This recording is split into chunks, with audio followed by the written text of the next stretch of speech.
No one denies that Jesus Christ existed, right? That he was here on earth. And for many of us, the question is, at the tomb, what happened? And I think there's three powerful arguments people make. Number one, the disciples stole his body. And if you think about that, his disciples were ethical, loving men, right? They gave up their lives, their careers, a lot of them their families to follow Jesus.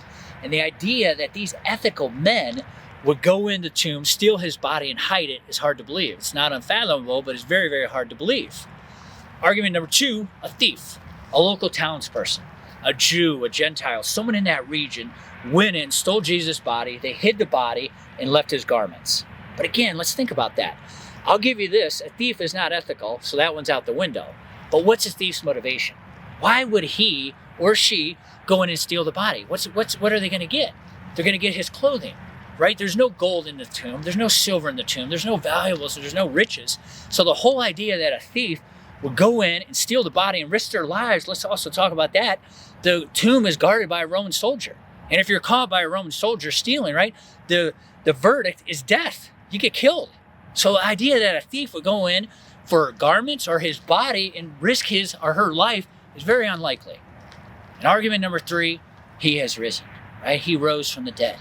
And if you think when Mary came up to the tomb and she sees the tomb empty and all that in there is his clothing, right? That's the only thing she finds.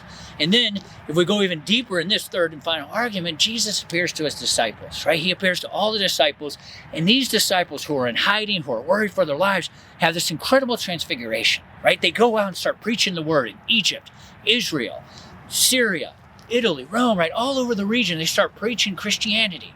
And some of those disciples who were so scared, so timid, even denied Jesus when he existed, are preaching everywhere. And Peter gets crucified in Rome and gets hung upside down.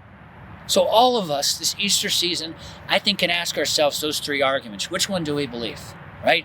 His disciples went and stole the body. It was a thief, a local townsperson stole the body, or he rose from the dead. Happy Easter, everyone.